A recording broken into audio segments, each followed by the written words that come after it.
유승민 전 의원 얘기 잠깐 해볼게요. 국민의힘에 잔류하겠다. 네. 공천 신청은 안 하겠다. 네. SNS를 통해서 밝혔는데 이 발언 어떻게 보셨나요? 정치하겠다라는 의지가 더 강해진 것이 아니냐라는 생각이 듭니다. 가장 쉬운 거는 나 국민의힘 여기 내가 내 몸에 맞지 않는 옷이야. 윤석열 대통령 나 비판 너무 많이 해가지고 도저히 동의할 수가 없어. 라고 하면 가장 쉬운 길은 제3정당 나가는 거죠. 아니면 나 이제 정치 안 할래요. 나 이제 정치 포기. 그런데 그 당에 있다라는 것은 다음을 도모하겠다는 거잖아요. 아, 후일을 도모하겠다. 네. 총선 끝나고 2027년 대선 때까지 내가 정치하겠다라는 의지를 접지 않겠다. 나 계속 정치할 거야.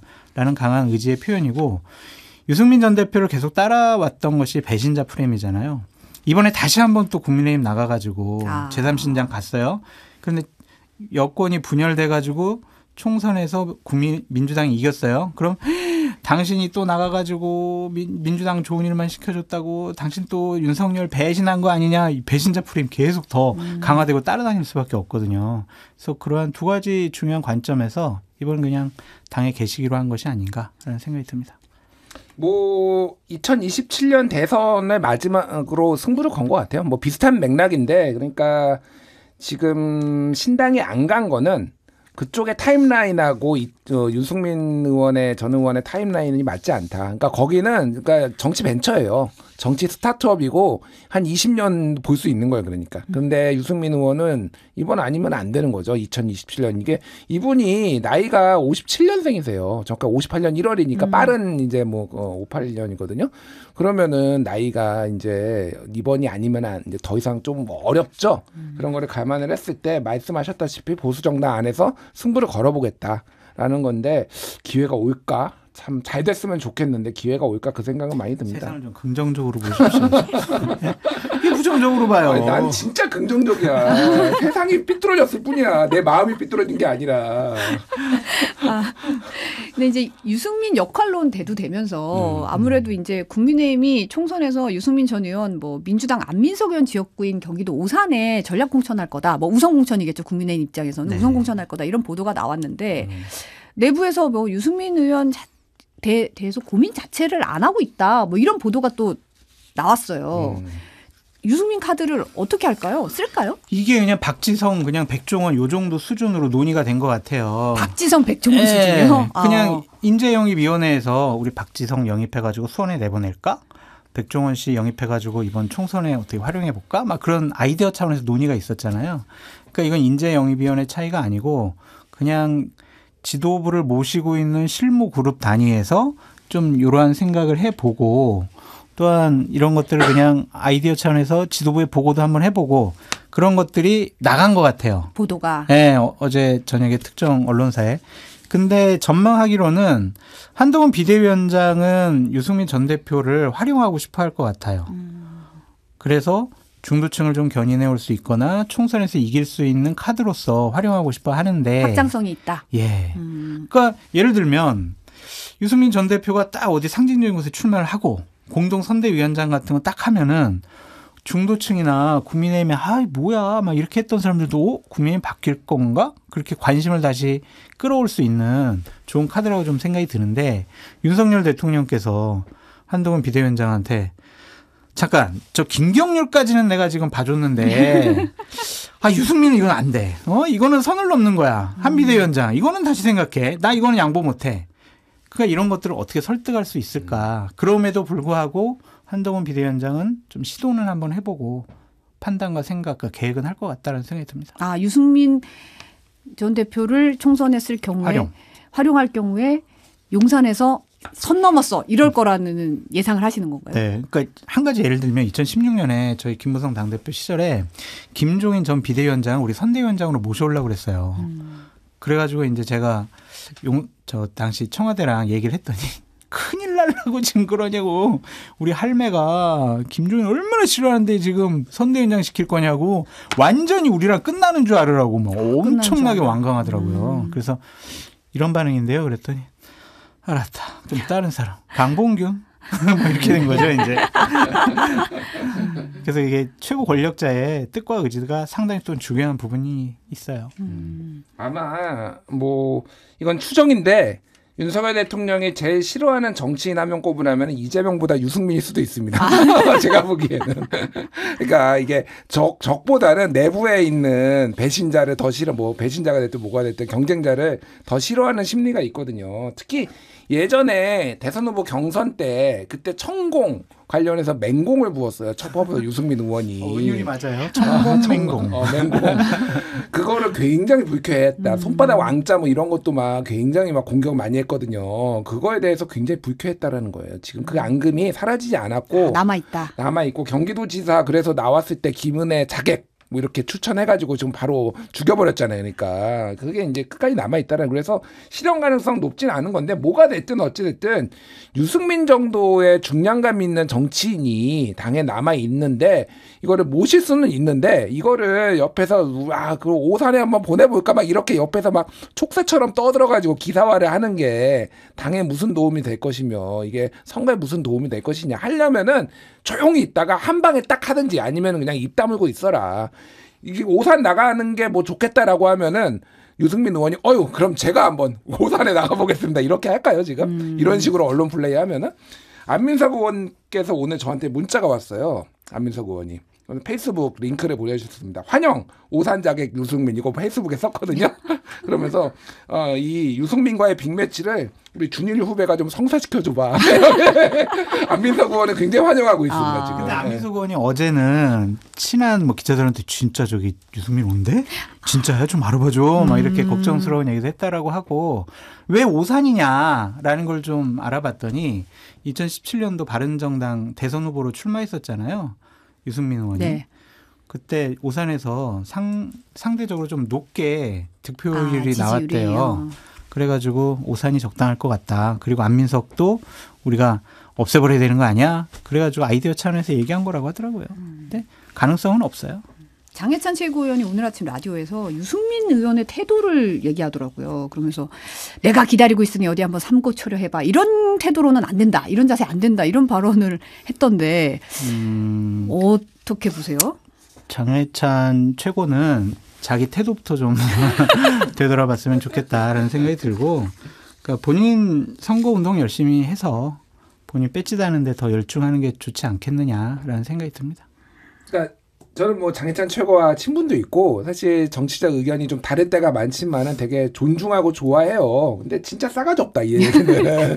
유승민급한테 이렇게 훈수들급은 아니죠. 솔직히 이거는 이런 얘기는 안 하는 게 나은 것 같아요. 네.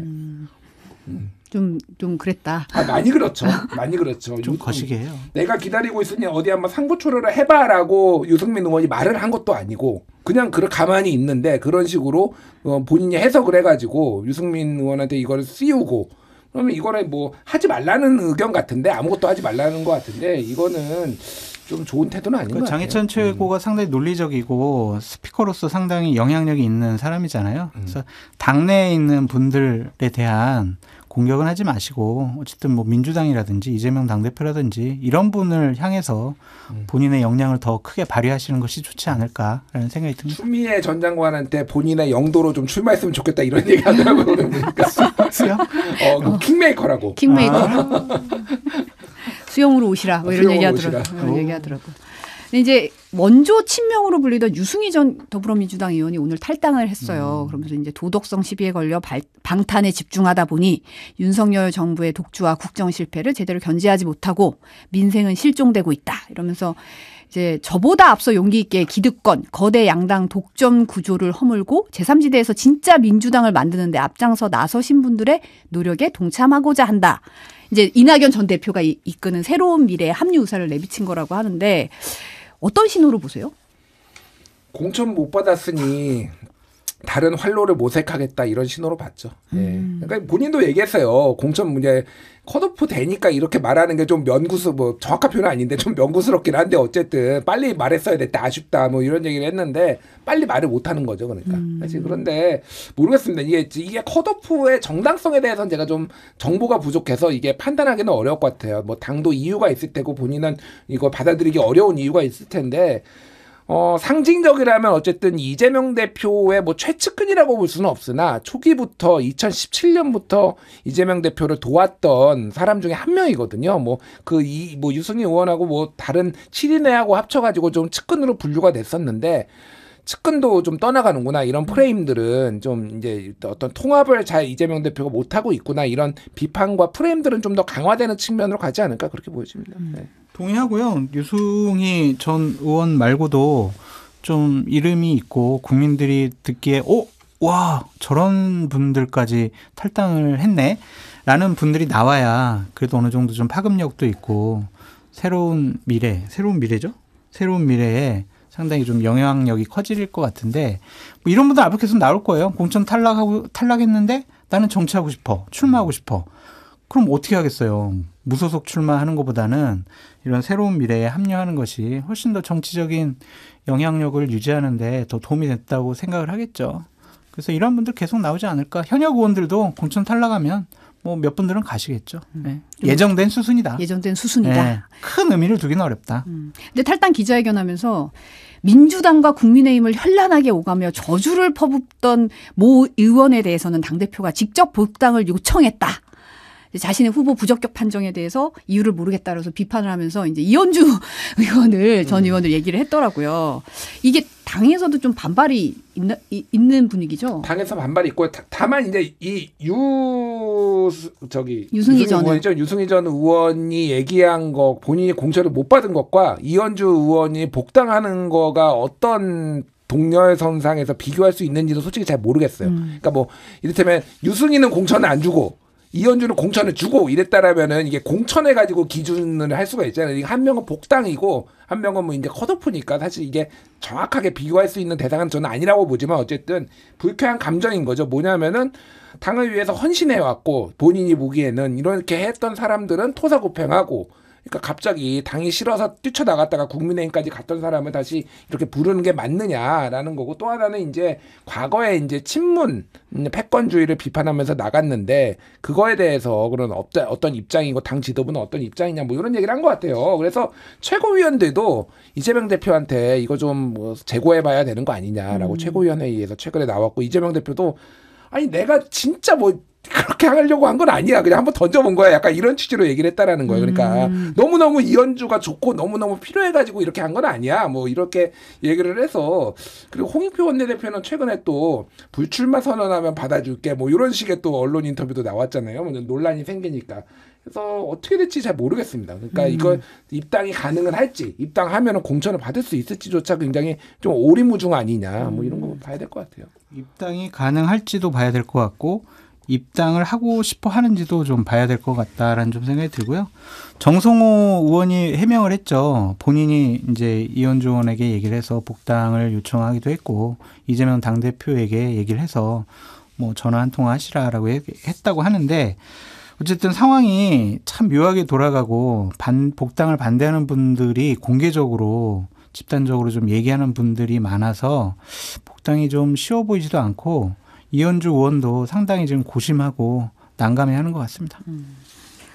그 이준석 대표가 이낙연 전 대표가 이제 좀 윤핵관 같다. 자신을 개혁하려고 한다. 뭐 이런 얘기를 하면서 약간 좀 불편한 감정을 내비치더라고요. 그러니까 제3지대가 중텐트로 가는 건지 그럼 빅텐트는 좀 힘든 건지 어떻게 전망하세요? 현재로서 양측이 좀 감정의 골이 점점 깊어지는 것이 아니냐라는 좀 생각이 들고요. 그러니까 이준석 대표가 어제는 제발 새로운 미래 좀 당신들 미래 어떻게 개혁할지 자기들 얘기를 해라. 이준석 평가 좀 이제 그만해라. 이런 식으로 좀 기분 나쁜 듯한 발언을 했잖아요. 그래서 이것이 그냥 서로 주도권 싸움이 되는 것인지 아니면 실질적으로 간격이 넓어지는 것인지 좀 더 파악은 해봐야 되겠지만 물밑 대화도 어느 정도 이루어져 가고 있고 일단은 2월 15일까지는 각자 갈 길을 가자라고 어느 정도 암묵적으로 동의된 상태이기 때문에 빅텐트가 된다, 빅하우스가 된다 이런 것들은 설 지나고 나서 어떻게 상황이 전개되느냐. 그러니까 양쪽의 지지율이 생각보다 안 나오면요. 따로 각자 갈 수가 없어요. 근데 지지율이 많이 나오고 이제 10몇 프로씩 서로 나오게 되면 그래? 우리끼리 해도 대여섯 석은 얻을 수가 있겠네. 와 우리가 합치면은 저쪽에 지분 좀 줘야 되면 머리 아플 것 같아. 총선 이후에 우리 같이 갈 수 있을까? 이런 복잡한 정치적인 계산을 하게 되면 빅하우스 그리기는 어려울 텐데 점점 지지율이 떨어지고 기대감이 낮아지고 야 양당 패권주의 시끄러워가지고 내 싫어가지고 우리 제3신당 도와주려고 했는데 너희들끼리 싸우는구나. 아니 너희들도 아예 안 할래. 지지 안 할래. 이렇게 되면은 양쪽의 합의 논의가 급물살 탈 수도 있겠죠. 2월 15일 이후를 좀 보시라. 그렇게 말씀드립니다. 오늘 아까 전에 소개하셨던 이제 여론조사 보면은 제3지대 지지하겠다가 24% 정도 갤럽 나와요. 여론조사. 네, 갤럽 네. 여론조사에서. 그리고 다른 여론조사도 봐도 대충 보면은 MBC가 이제 코리아 리서치 인터내셔널인가요? 네. 같이 하는 거 있잖아요. 패널 조사. 거기에서도 양당 심판론이 24%가 나옵니다. 그러니까 대체적으로 보면은 국민의 4분의 1은 제3지대를 찍을 의향이 있다라고 보면은 돼요. 근데 여기에서 사표가 되면은 안 찍겠다라는 사람이 이 중에서 한 4분의 1 또 됩니다. 그러면 그 사람들이 또 떨어져 나갈 테고 이게 또 갈라질 테고 뭐 이런 거예요. 그래서 실제 이제 어떤 후보가 나오느냐에 따라서 또 굉장히 달라져요. 이건 총선이 그냥 이미지 트레이닝이 아니잖아요. 그러니까 후보를 보고 결정을 해야 되니까 얼마나 양당에서 파괴력 있는 사람들이 떨궈져 나와서 여기 합류를 하느냐인데 이것도 어떤 모양을 제3지대가 갖추고 있느냐에 따라서 차라리 무소속이 낫겠다고 생각할 수도 있는 거예요. 그러니까 뭐 이게 굉장히 복잡한 이제 방정식인데 저는 일단 빅텐트는 조금 많이 힘들어졌다고 개인적으로 보고 있어요. 예, 왜냐하면은 이준석 쪽에 있는 개혁신당은 소위 말해서 아까 말씀드렸지만 정치 벤처기업 같은 느낌이에요. 그러니까 우리는 가장 단단하게 선명성을 가지고 가겠다. 그리고 길게 보겠다는 건 나이는 시간은 우리의 편이다라고 보는 좀 관측이 많아요. 그러니까 이거에 대해서 조금 그런 정강 정책이나 이런 거에서 타협의 여지가 좀 적은 것 같습니다, 사실은. 그래서 계속 이제 정책이 너희는 뭐냐라고 하고 뭐 새로운 미래나 이쪽도 정책이 있어요. 없는 건 아닙니다만은 이쪽이 보기에는 만족스럽지 못하고 예를 들면은 뭐 새롭게 여성 이제 공무원 하려면은 여성 특히 이제 징병 의무로 이제 군대 갔다 와야 된다 이런 거에 대해서 뭐 갈라치기 아니냐 이런 표현들이 나오는 거에 대해서 상당히 불쾌감을 느끼고 있고 그래서 조금 같이 가기 힘든 것 같아요, 제가 보기에는. 그래서 그냥 각자 잘 하셨으면 좋겠다. 예, 좀 선전 최대한 잘 하시면 좋을 것 같아요. 예. 좀 지켜봐야죠. 아직까지는. 아니, 아직은 지켜봐야 되는데 조금 제가 보기에는 감정선이 생각보다 많이 상해. 양쪽 얘기를 다 들어봐도. 계속 부정적이시네. 여러 가지 안건에 대해서. 현실적이라고 얘기를 좀 해줘. 굉장히 냉정하게 보는 거야. 좀 긍정적으로 좀 봅시다. 자꾸 그냥 복도도 주고 다 국민들도 안심시키고 그래야죠. 어제 1심 판결이 중요한 게 두 가지가 좀 나왔는데 이른바 먼저 이제 고발 사주 의혹으로 기소된 손준성 검사가 1심에서 징역 1년의 실형을 선고받았어요. 이제 송 검사가 사실은 당시에 대검찰청 수사정보 정책관이었죠. 이게 이 자리가 검찰총장의 눈과 귀다. 뭐 이렇게 평가받는 자리다 보니까 아 진짜 송 검사 혼자 이걸 결정한 건가? 이게 사실은 이제 초기부터 나왔던 얘기거든요. 아니 이제 송 검사가 왜 굳이 뭐 이런 얘기가 나오는 거죠. 어떻게 보시나요? 그러니까 왜 나도 궁금해. 왜 손준성이 미쳤다고 혼자서 이거를 왜 그러지? 너무너무 충성심이 있어서 정말로 보스 모르게 몰래 저쪽에다가 친구인 김웅한테 몰래 이렇게 줬다고?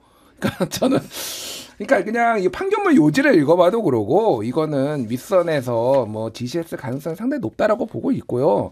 어제 기사가 하나가 나왔어요. 미디어스가 썼는데 제목이 고발사주 손준성 징역 1년 윤 대통령은 사과 약속 지킬까 이거가인데 왜 이거를 하냐면은 제가 그때 대선 후보 면접 봤었잖아요. 국민의힘이. 네. 그래서 8명 봤을 때 윤석열 후보한테 당시에 이거 고발사주 실제로 되면은 사과할 의향이 있냐라고 하니까 사과하겠다고 그랬거든요. 그러니까 사과 약속 지킬 거냐 이제 그거를 제가 얘기했던 말로 이제 끌어서 쓴 겁니다. 그래서 저는 가장 궁금한 게 윤석열 정부 대통령은 입장이 뭐지 그러면 이게 뭐 이게 김웅 의원이 기소가 안 된 것도 말도 안 되고요. 제가 보기에는 검찰이 불기소 처분해서 지금 이게 그 재판부에서도 사실상 공모했다라고 한 거잖아요. 그런데 그렇죠. 네. 불기소가 됐기 때문에 지금 처벌을 안 받았다. 김웅 의원 뭐 훌륭하신 분이고 당내에서 개혁했지만은 이거는 정당한 평가를 받아야 된다고 생각을 하고 가장 무엇보다도 윤석열 대통령은 그러면은 본인이 사과한다고 일단은 했으니까 약속을 지킬 것인지 이거에 대해서 어떤 태도인지가 좀 중요해진 것 같습니다. 기억이 안 나는데 너무 막 몰아붙이는 거 아닙니까? 기억이 안 납니다. 기억이 나지 않습니다. 기억이 안 나는데 어떻게 추정할 수가 있겠습니까? 근데 김웅 의원은 기억하는 건 하나가 있는 것 같아요. 기억하면 안 된다라는 것은 기억하고 있는 거예요. 기억이 안 나야 된다. 네, 기억하면 안 돼. 진짜 국민의힘이 구속시켜버리고 싶은 거야 진짜. 장성철 한마디 들으면은 빨리 이제는 구속시켜야 돼. 그동안의 대통령의 입장은 이거죠. 고발 사주는 없다. 그리고 한동훈 전 비대위원장, 법무부 장관은 손준성 검사를 승진시켰잖아요. 그렇죠. 왜 그랬을까? 이렇게 범죄 혐의가 있으면 너무 이례적인 일이죠. 네, 그래서 합리적인 의심은 어떠한 윗선의 개입이 있지 않았을까라고 볼 수밖에 없는데 윤석열 대통령을 또 한동훈 비대위원장을 조사 수사할 수는 없잖아요. 그러면 그 연결고리인 김웅 의원이 여러 가지 얘기를 해야 되는데 기억이 안 난다고 하니까 뭐 어쩌겠습니까? 이게 사건이 미궁에 빠질 수밖에 없지 않을까 그런 생각이 드는데 이런 부분에 대해서 검찰이 제대로 수사를 하지 않았다. 정권 차원에서 덮으려고 한다. 이런 이미지를 주는 것은 윤석열 대통령과 국민의힘 정권에 그렇게 썩 좋은 일은 아닌 것 같습니다. 뭔가를 감추려 한다. 우리 사람이 한 것들은 우리가 알아서 보호한다. 이런 인식은 주면 안 되잖아요. 아까 한동훈 비대위원장 뭐라고 그랬어요. 검찰은 범죄로부터 국민을 보호하는데 그 역할이 있다라고 얘기했잖아요. 그 역할에 맞는 검찰이 제대로 일을 할 수 있도록 위에서 좀 알아서 좀 잘 이렇게 뒷받침해 줬으면 좋겠습니다. 공교롭게도 이 상황에서 감사원이 전격적으로 공수처 감사를 결정했다는 그러니까요. 거. 예. 공교롭게도. 감사원이 또 어제 그런 것도 얘기했잖아요. 뭐 한 정부 행정기관에서 이재명 당시 여당 후보에게 어떠한 공약, 정책 이런 것들을 좀 서포트해줬다, 도와줬다. 이런 것도 좀 이걸 무마하기 위해서 그냥 같이 발표한 것이 아닌가 그런 생각도 좀 들더라고요. 여가부였네 그게. 그러니까 물타기 한 것이 아닌가 막 그런 생각도 들더라고요. 어제 발표한 거 보면. 근데 사실은 이제 법조계에서 얘기가 나오는 게 이제 재판부는 미래통합당 후보였던 김웅 의원이 고발장 전달에 공보했다고 인정을 하면서도 실제 고발이 이루어지지 않았으니까 공직선거법 위반 혐의 무죄다. 라고 판단을 한 건데 법조계 일각에서는 아니 고발장을 전달한 것만으로도 범행이 이루어진 거 아니냐 이런 지적이 좀 나오고 있어서 약간 논란의 여지는 있더라고요. 1심 판결에 대해서. 그렇죠. 정치적으로 중립이 가장 중요한 고위 공무원이 한 정당의 후보를 도와주는 한 정당을 도와주는 그리고 상대 정당에 상당히 좀 피해를 줄 수 있는 그러한 일과 역할을 했다라면 이거는 법적으로 문제가 될 수밖에 없는 것이죠. 그래서 헌법과 공직선거법 위반으로 우리가 볼 수밖에 없지 않을까라는 생각이 듭니다. 사실이라면. 그리고 이제 더불어민주당 얘기해보면 이제 2021년 더불어민주당 전당대회 돈봉투 의혹으로 재판에 넘겨졌던 지금은 무소속인 윤관석 의원이 1심에서 징역 2년 선고를 받았습니다. 그러니까 이거 이제 재판부가 이제 인정한 게 뭐냐면은 사업가 김모 씨라는 사람이 있었고 이 사람이 돈을 이제 송영길 대표의 보좌관 출신 뭐 박모 씨한테 줬고 요게 이정근 이제 사무부총장 이분한테 갔고 요게 다시 윤관석 의원한테 이제 갔다라는 거 돈의 흐름이 요거예요. 요거가 다 인정됐어요. 재판부가 다 인정을 했습니다. 그래서 그 돈의 액수까지 다 이제 인정을 했습니다. 그러니까 여기서 남은 거는 그러면은 윤관석에서 20명 민주당 의원들한테 갔냐? 요거는 이제 수사 중이잖아요. 요거는 이제 검찰이 밝혀낼 수 있느냐? 요거 하나 하고 그러면은 송영길 대표가 이거를 인지를 했느냐, 시켰느냐, 요게 이제 두 축으로 지금 앞으로 수사가 지금 진행되고 있고 앞으로 이제 수사가 될 거예요. 그래서 내일 이제 그죠 송영길 대표 아마 재판이 있을 걸로 첫 재판이 열리더라고요. 첫 재판이 이제 열려요. 그래서 뭐 이런 상황입니다. 그래서 이제 20명 의원 같은 경우에는 이거를 총선 전에 이거를 밝혀내기는 불가능할 것 같아요.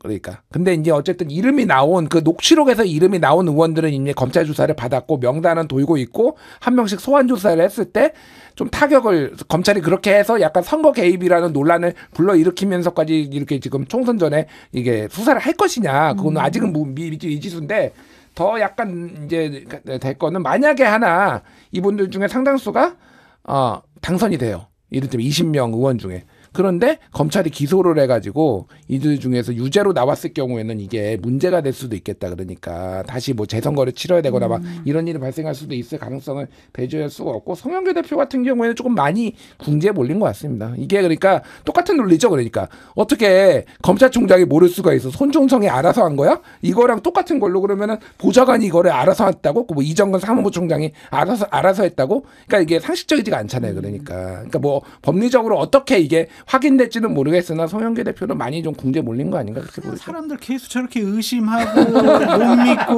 그냥 좀 아니라고 그러고 좀 나 보고 안 받았다 그러면 좀 그렇게 믿으시지. 그냥 아니라고 또 본인 생각하시고. 장 소장님은 믿으세요? 못 믿겠어요.